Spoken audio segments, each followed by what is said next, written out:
Olá pessoal, eu sou João Carlos, professor de História, e hoje nós vamos falar um pouco da Era Vargas, que tem uma questão para vocês responderem aí no seu material. Primeiro, a questão vai pedir especificamente para explicar características do Estado Novo. Mas antes de falar das características do Estado Novo, eu gostaria de lembrar as fases da Era Vargas, que vai de 1930 a 1945. A primeira fase, que vai de 30 a 34, recebeu o nome de governo provisório e ficou marcado pela eclosão de uma revolução, a Revolução Constitucionalista de 1932, em São Paulo. Quando vocês lembrarem da da Revolução Constitucionalista de 32, recordem sempre que foi aquela revolução uma tentativa de São Paulo retomar o poder, embora a sua principal exigência fosse a formação de uma nova Constituição.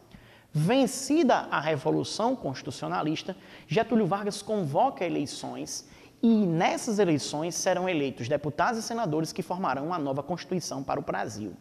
A partir da Constituição de 1934, Getúlio Vargas inicia a sua segunda fase, a fase do governo constitucionalista. Pois bem, no governo constitucionalista nós devemos lembrar a vocês algumas características importantes.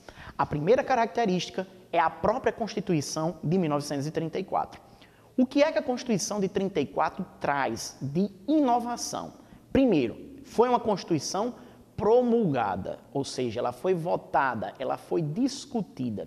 Segundo, foi a primeira Constituição brasileira a trazer direitos sociais incorporados em seu texto, o que já demonstrava uma característica que vai permitir a formatação do trabalhismo no governo de Getúlio Vargas em 1937 a 45, que é o Estado Novo.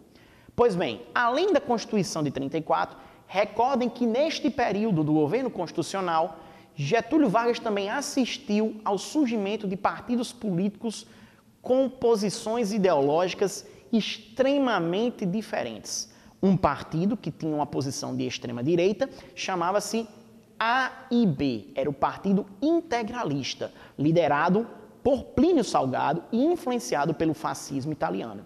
O outro partido era a ANL, tinha uma posição de extrema esquerda, portanto era comunista e era liderado por Luiz Carlos Prestes. Aliás, a ANL foi aquela entidade política que imaginou a chamada insurreição comunista de 1935. Também conhecida pelo nome de Intentona Comunista de 1935. Recordem que a Intentona Comunista ou Insurreição Comunista, como vocês preferirem, não logrou êxito. Embora tenha eclodido em Natal, Rio de Janeiro e Recife, e tenha por objetivo instituir uma república comunista no Brasil, esta insurreição foi rapidamente controlada por Getúlio Vargas e pelo Exército, o que garantiu a Getúlio Vargas, além da vitória, o fortalecimento dele enquanto presidente.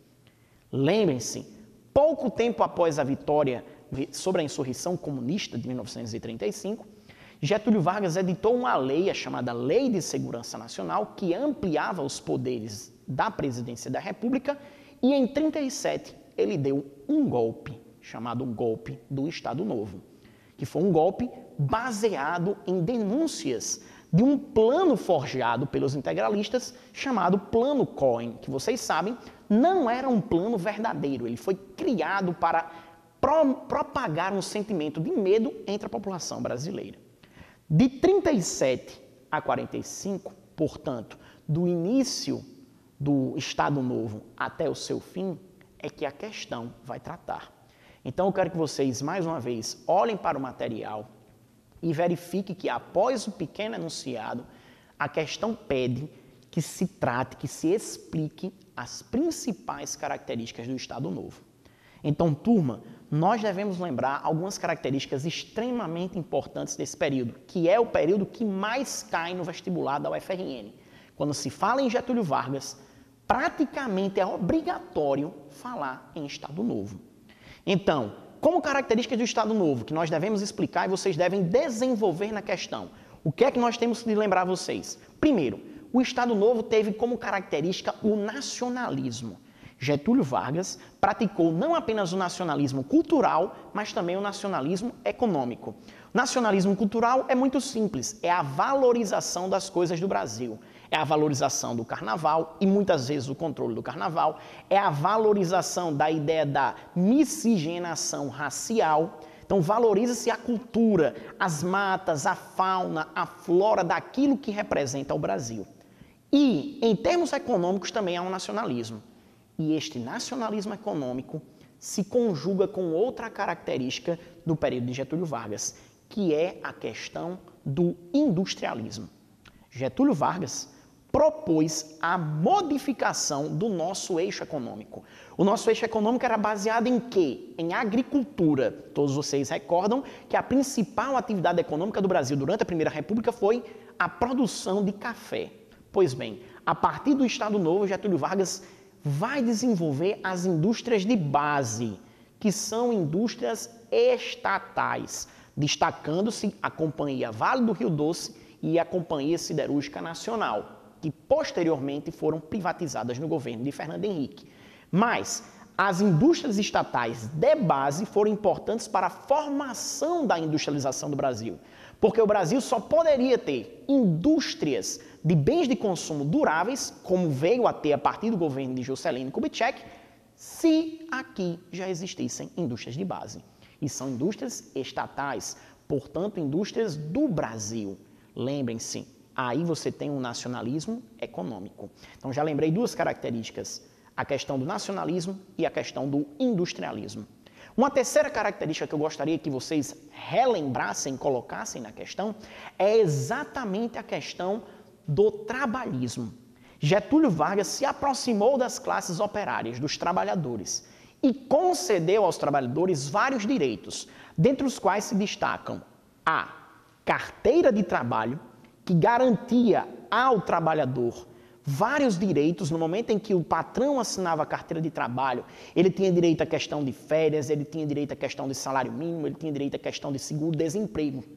E também Getúlio Vargas criou a CLT, Consolidação das Leis do Trabalho, que era a consolidação das leis de trabalho que já existiam no Brasil, colocados num único texto, os quais garantiram os principais direitos e garantias que os trabalhadores brasileiros tiveram em toda a sua história. Então, Getúlio Vargas, ao se aproximar dos trabalhadores, evitou que estes trabalhadores se aproximassem do comunismo. Ao se aproximar dos trabalhadores, Getúlio Vargas conseguiu conter qualquer tipo de tentativa de golpe comunista por parte dos trabalhadores e, principalmente, cooptá-los. Colocou os trabalhadores sobre a sua aba. Não é à toa que Getúlio é conhecido pelo nome de pai dos pobres. Então, a nossa quarta característica, já falamos da primeira, que é qual? O nacionalismo, a segunda, o trabalhismo, o trabalhismo e a terceira, o industrialismo. Voltamos para a quarta. A quarta é o controle da propaganda e dos meios de comunicação. Getúlio Vargas criou um Departamento de Imprensa e Propaganda, o DIP, que era responsável por fazer a censura dos meios de comunicação e evitar que esses meios de comunicação criticassem duramente o governo de Getúlio Vargas. Lembrem-se também que o DIP era o responsável por fazer festas e celebrações em torno do nome de Getúlio Vargas. Além disso, foi criado no rádio, que era o principal meio de comunicação de massa da época, um programa diário chamado A Hora do Brasil, que hoje tem nome de A Voz do Brasil. A Hora do Brasil, que deveria passar das 7 às 8 da noite, no momento, consequentemente, que todos os brasileiros estão em casa escutando o rádio, era o noticiário oficial do Estado brasileiro. E contava, explicava as principais tendências que o governo, ou práticas que o governo estava fazendo. Cuidado, embora a Hora do Brasil seja importante, ela poderia muito bem ser, entre aspas, subvertida. Por uma coisa muito simples, as pessoas não eram obrigadas a escutar a Hora do Brasil. Se elas não eram obrigadas, elas poderiam desligar o rádio para não escutar a mensagem de Getúlio Vargas. Então, cuidado com a sobrevalorização que alguns livros de história trazem sobre a Voz do Brasil, ok? Então, quais são as 4 características que a gente tem de relembrar aqui para vocês sobre Getúlio? Nacionalismo, trabalhismo, industrialismo e controle dos meios de comunicação e a censura. Recordem, esses são os 4 pontos que vocês devem colocar na questão. Só para a gente fechar a nossa dica, nossa revisão sobre Getúlio Vargas, recordem que Getúlio Vargas saiu do poder em 1945, muito pressionado pela presença do Brasil na Segunda Guerra Mundial. O Brasil entrou na Segunda Guerra Mundial ao lado dos Estados Unidos, da Inglaterra, da França e da União Soviética, ao lado daquele bloco conhecido pelo nome de aliados. Aquele bloco, sobretudo os Estados Unidos, invadiu a Europa para lutar contra o fascismo e o nazismo. Aí eu quero que vocês se lembrem, Getúlio parecia mais com os Estados Unidos ou com a Itália? Então, na hora em que os brasileiros foram lutar contra governos parecidos com o governo brasileiro, começou a haver uma crise no governo de Getúlio Vargas, que passou a ser extremamente questionado. Não aguentando mais a pressão, Getúlio Vargas é retirado do poder em 45, mas voltaria em 1951. Cuidado com esse tema para o vestibular da UFRN.